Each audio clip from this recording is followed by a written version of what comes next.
At update na po tayo sa relief distribution ng GMA Kapuso Foundation para sa mga naapektuhan ng Bagyong Uwan.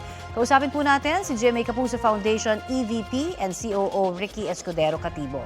Magandang tanghali at welcome po sa Balitang Hali, Ms. Ricky. Ma'am Ricky, makikikamusta lamang ho kami sa inyo pong isinasagawang pagtulong sa iba't ibang lugar po ng mga nasalanta. Asan ho ba ngayon ang atin pong mga team ng Kapuso Foundation? Magandang hapon sa lahat. Report lang ako, naka-preposition ng GMA Kapuso Foundation. Ang problema, merong mga lugar na hindi namin maipasok or hindi namin mapasukan right now kasi blocked pa yung road. Ang GMA KF on the way na sa Aurora. Ang problema, Connie, hindi pa cleared yung daan papunta dyan sa 3 affected na municipalities. Tapos, ganun din ang sitwasyon sa Cam Norte. Dahil meron din tayong naka-standby doon, hindi rin makapasok. Tapos, yung atin naman na team na nasa Cagayan, waiting din kami kasi ang lakas daw ng hangin doon. At saka hindi masabayan sa distribution kasi syempre safety first, Yes. So, etong Dinalungan, Dipakulaw at saka Dinggalan sa Aurora, yung Dinalungan is kung saan naglandfall. So talagang nag-dispatch tayo ng team dyan na may dala-dala ng relief goods kasi alam talaga namin na puruhan talaga at kailangan nila ng provisions. Yun nga lang, hindi kami makalusot, So may ganyan ding sitwasyon kasi nagdala ang unang hirit din ng 500 relief na family packs, para naman sa Etiague, Isabela, hindi rin makalusot. So pero ang good news is mag-uumpisa na kami mag-distribute diyan sa Katarman, sa Northern Samar. Diyan unang tumama si Uwan, So nagre-ready na kami at mukhang ngayong hapon magagawa na natin 'yon.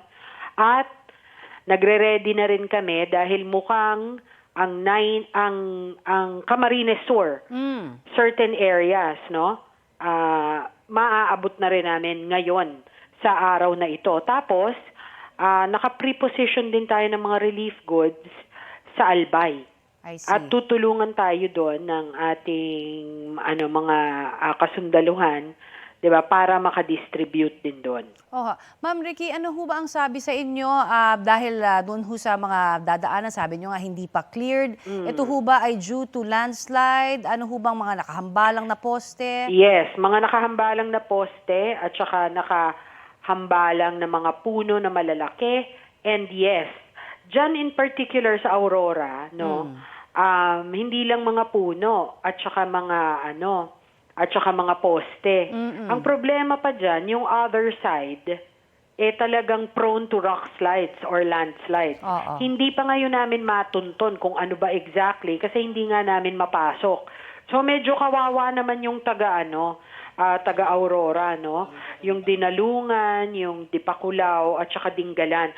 Meron tayong mga schools dyan at meron tayong mahabang Kapuso Bridge dyan sa Dinggalan.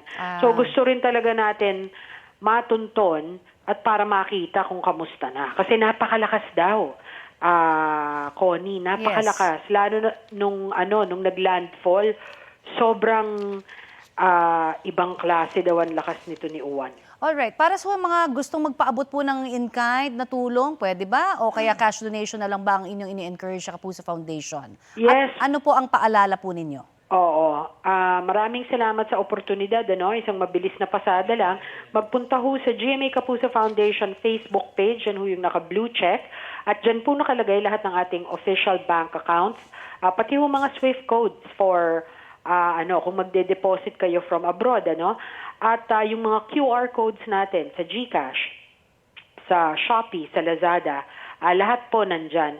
At open din ho tayo credit cards, itong Metrobank Rewards Points, and of course, yung Cebuana Luwilier. Pwede din ho kayo mag-donate. All Cebuana Luwilier branches, hindi ho sila nag-charge ng transaction fee.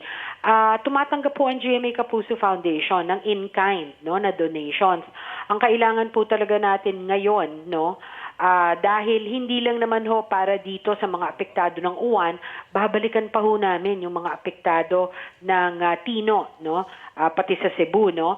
So ang mga kailangan natin dyan is mga delata na sana naman, Connie, hindi naman yung expiring. Hindi ho tumatanggap ang GMA Kapuso Foundation na less than 6 months. Alright. Yun. So, yun. Okay. And of course, yung cash.